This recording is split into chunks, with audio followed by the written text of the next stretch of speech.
Bon dia! Avui farem un talaiot de fang.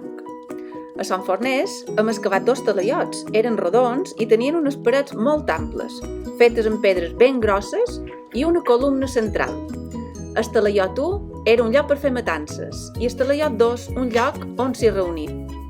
Per entrar, s'havien d'acotar i travessar la paret a través d'un corredor de pedra de quasi 5 metres. Anem a començar. El talaiot feia 17 metres i mig, el nostre farà 17 centímetres i mig. Tenia una doble paret, com heu vist, i començarem fent pedres de fang. Primer de tot feim un xurro, ho allargam i tallam trossets d'aquest fang per fer les pedres. Els hi donem forma,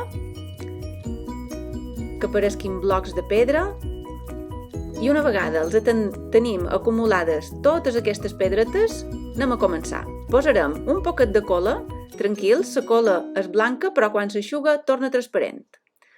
Feim la primera filada de pedres de la paret exterior i també de la paret interior. Recordeu que la paret era molt gruixada. Començant per l'exterior, fent una primera filada i a continuació farem la primera filada de l'interior i el corredor d'accés, aquest passadís per allà on entraven. En el mateix temps anirem fent la columna a poc a poquet i farem les filades de pedres que considerem oportunes. En aquest cas n'hem fetes 3.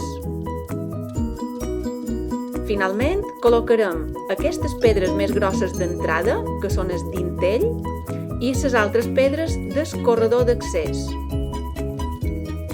Finalment, posarem les branquetes que formaven part del sostre.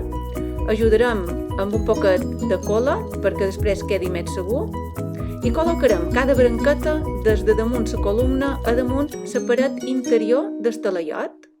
Pitjarem un poquet i llestos, ja tenim el talaiot acabat.